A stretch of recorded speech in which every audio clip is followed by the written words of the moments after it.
Maganda. Di ba? Meron kang bagong tungkod pag nanonood ni Tita Easy. Para mapalitan na tong kahoy. Kahoy. Mas matibay ito.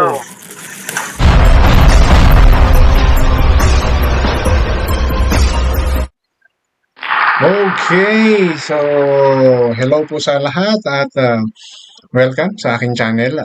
Ako po muna ay magpapasalamat sa mga tumutugon, kahit papaano may mga mangilan-ngilan na tumutugon sa aking panawagan sa pagtulong, para tumaas yung views ng mga video ni Pony Alde. Because I noticed, tingin ko lang tingin ko. Kaya ako nasasabi na kahit papaano nagkakaroon ng improvement yung mga views ng mga content ni Pony Alde. From the start ng pag-vlog niya, dito kay Tatay Antonio o si Lolo Antonio na pinagawan niya ng bahay, na nagsimula sa 21K. Pinagawan niya ng bahay itong matanda dahil sa nakita niyang kailangan and kasi hirap. Grabe yung sitwasyon niya doon sa dati niyang tinitirhan. So ngayon pinagawa niya ng bahay. And from the beginning, day one, nung kanyang upload na yon, kung aking napansin ko na may mga, although hindi pa ganun kataas, pero nagkakaroon ng improvement. Siguro dahil nga may mga tumugon, may mga natuwa, may mga na-inspired din at nakita nila yung sincerity ni Pony Alde na pagtulong sa ating mga kapuspalad na kababayan katulad ni Lolo Antonio. So doon po sa mga tumugon at tutugon pa, maraming salamat po sa inyo. And ngayon po may update uli dito sa bahay ni Tatay Antonio. Nakakatuwa po kasi doon kasi sa last video nung almost finish na yung bahay, although may kulang pa, na mention doon na wala pang mga lababo, yung kutsyon, yung mga common needs, lamesa, upuan, wala po kasi talaga noon dahil yung 21,000 na ginastos, doon sa pabahay na kay Lolo na yun, doon lang talaga napunta. At katulad po ng iniisip ko, kulang po, talagang kukulangin po yung 21K. Pero halos kumpleto na, yung bahay itself, 90% okay na. May mga kulang lang. And because of that, muling nanawagan si Pony Alde, na malay natin kasi isa sa mga nabanggit is solar light, and yung mga konting kailangan sa loob ng bahay ni Lolo Antonio. Sa video pong ito, na aking isi-share sa inyo, meron pong mga nagdagdag. Nakakatuwa lang po. Kaya po ako ay ganito na lang yung pagpupursigi ko na i-promote si Pony Alde. Wala po itong bayad. Wala pong sinabi si Pony Alde dito. Kusang loob ko po itong ginawa. Dahil po sa nakita ko ang kanyang, alam niyo na yun, yung pagtulong, yung devotions niya to help our needy, mga senior citizen. Okay? At bago po ako magpatuloy, welcome sa aking channel. Bago pa lang kayo sa aking channel, please don't forget to like, share, and subscribe na rin po. Pakihit ng notification bell para maging aware kayo sa aking mga upcoming content. Any comment, suggestion, recommendation, leave it on our comment section. Issue lang po tayo. Alam personalan. Okay? So allow me to share yung video ni Pony Alde na kung saan may mga pinakita siya. Maganda po kasi, natuwa ko, nilagyan na extension, parang nilagyan ng terrace yung bahay niya ngayon. Doon po kasi sa huli, as in yung bahay lang. So, dahil sa nakita ng mga generous sponsor din niya, may mga sponsor din talagang generous si Pony Alde. Ngayon po, lalagyan ng extension para magkaroon ng parang pinaka-terrace, veranda, or whatever you name it. And of course, pinasalamatan uli ni Pony Alde yung mga sponsor. So, allow me to play that part of the video. So, ito po yun, Pakinggan po natin yung mga paliwanag ni Pony Alde. Hello po mga kapone, magandang buhay po sa inyo. Isang panibagong araw, panibagong mission naman po. Ayan, nandito po tayo sa ating pabahay. Mag-update tayo at saka meron po tayong mga upgrade. Upgrade. Meron tayong mga dagdag na gagawin para mas maging maayos at maging Yes. comfortable po ang ating beneficiary na si Tatay Antonio. Ayan, gagawa tayo ng terasa. Ayan, at saka yung lababo. No, tirasa, yun yung sinasabing terrace. Yan pong naka-extend na yan, no? Wala yan dati. No, ngayon lalagyan nila ng terrace para nga naman, hindi lang laging nasa loob ng bahay niya si Lolo Antonio, no? O, pagka boring siya sa loob, punta siya sa terrace niya, malamang pasementohan nila yung harapan na yan, no? Magiging ganun yan para hindi maging maputik. Okay? So, unti-unti po nakikita natin yung improvement, no? Yung upgrade. And it's because of the sponsor. Ngayon, kung susubaybayan, panunuorin pa natin yung mga video ni Pony Alde at tumaas yung subscriber niyan, mas mabilis po ang tulong na maibibigay ni Pony. No? Yung panunood nyo lang po, pag-subscribe, no? Sa channel niya. Katulad po ng sinasabi ko, kapag yan po ay napapansin ng mga viewers, pati ang algorithm ni YouTube, tutulong yan, i-recommenda niya yan doon sa mga mahilig manood ng mga charity vloggers, no? Outside the community. Okay? May-recommend yan sa lahat ng alam ninyong nagcha-charity ng mga vloggers.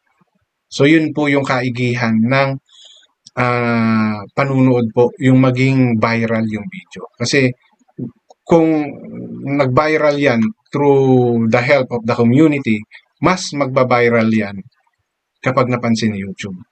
No? Kasi outside the community na yung i-recomendahan yan. No? Makikita po yan sa every time na may magbubukas ng mga YouTube nila or yung mag-YouTube. No? Ganun po yun. Kaya mahalaga po yung views, yung panunood natin. Kaya ganun na lang po yung panghihikayat ko na although may sponsor yan, no, iba pa rin po yung mismong yung channel po yung kumikita. Yun po yung ating tatapusin ngayon. Sisementohin natin itong harap din Sisimento para pwede siyang tumambay, magkape, or habang umuulan, hindi siya makalabas, dito siya tatambay. Ayan, dito sila Kuya Akin, tsaka si Kuya Gabo. Tuloy So yan po yung magandang upgrade, no? Para kasi casino lang yung size ng ng bahay niya eh. 'Di ba?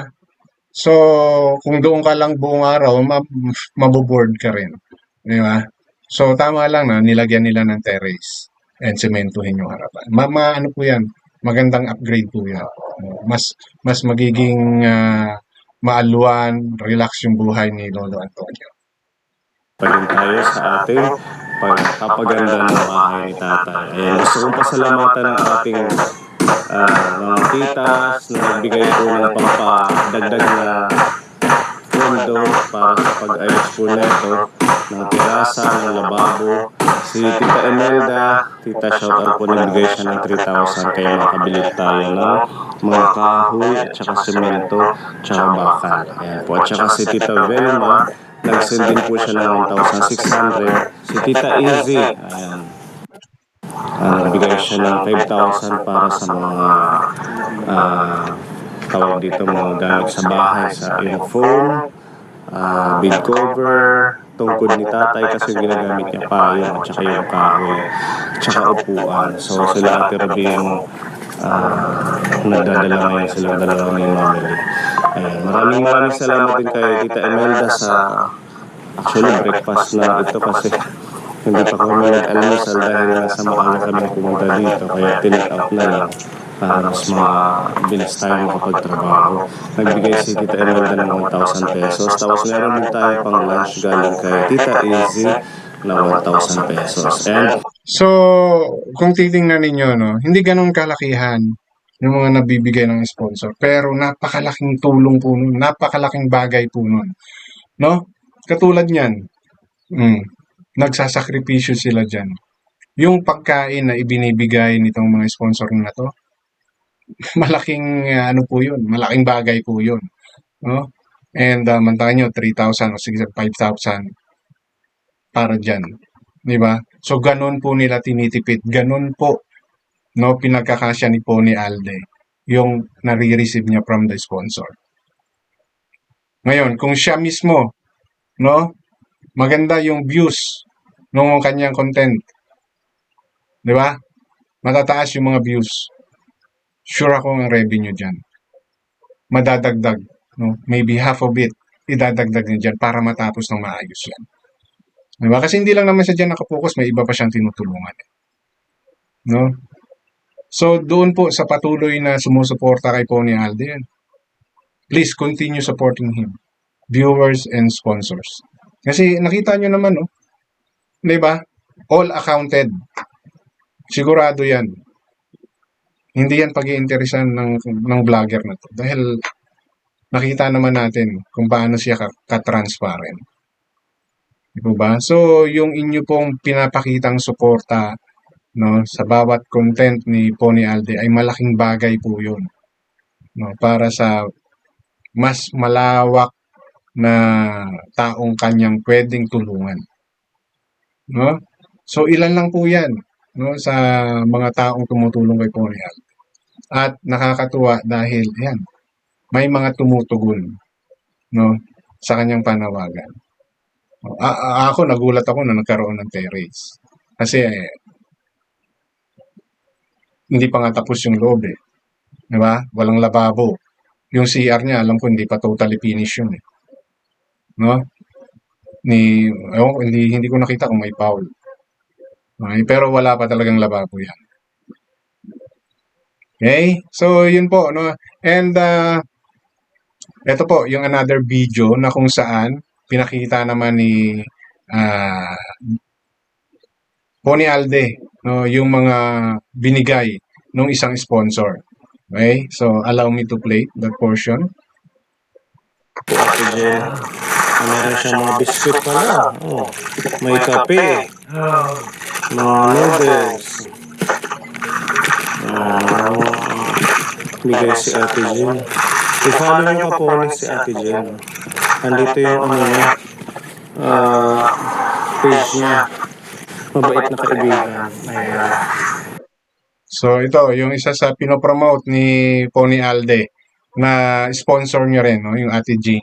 Sa Facebook ata ito active, no? Siya po yung nagbigay ng mga pagkain na meron diyan ngayon, no? Na kailangan ni Lolo Antonio. So parte po ito nung upgrade, no? Kasama ito sa upgrade yung mga binigay na mga groceries na to ng vlogger din siguro yan, si Ate Jenny. Sa Facebook nga siya. Follow ko sa Facebook. Sa Facebook siya active. Si Ate Jen. Thank you dito. May kurtina na. Meron pang mga snack. May dilata. May bag ka pa. Oh. Ayun. Mas maganda ito kasi yung akin doon. May mga lagayan ng pera. Oh, di ba? Ilalagay mo lang. Bibelt bag mo. Mas maganda ito kasi dadadala ko. Tala, isukat natin para makita ni Ate Jen. Okay na. Yan, ganyan tatay. Para dito yung mga ID mo. Oh, yung susi mo, pwede rin dyan. Kwintas na lang para hindi mawala.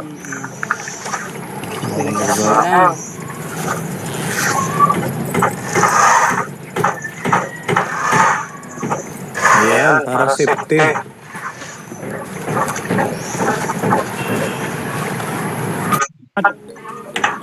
Wala ng tap. Maraming pong salamat. Wala ng tatay. Thank you daw Ate Jen. Ito yung tungkod niya. Ganito na yung tungkod niya. Papalitan natin to. Babalian ta. Sige. Kasi may binigay si Tita Easy na tungkod. Wait lang, kukunin lang natin. Tatay. Maganda. Diba? Mayroon kang bagong tungkod. Pagmamahal ni Tita Easy. Para mapalitan na tong kahoy.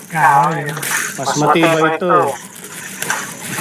So, ilan lang po yan, no, sa mga karagdagan na update at mga binigay kay Lolo Antonio ng kanyang mga generous sponsor, no? So, maliliit kung titingnan natin, no, hindi ganun kalakihan, pero ito po ay no, malaking tulong sa katulad ni Lolo Antonio na wala naman siyang kahanap buhay eh, no? Na kumbaga isa rin siya sa mga sinusuportahan siguro ng mga kamag-anak. No? Hindi natin alam kung paano siya kumukuha ng ikabubuhay niya. So yung mga ganito pong support, napakalaking bagay po nito. Ang nakikita naman natin, no, sa katayuan ni Lolo Antonio, talagang kung ano man yung pinagkakaabalahan niyang para siya makakain, talagang hirap siya, no?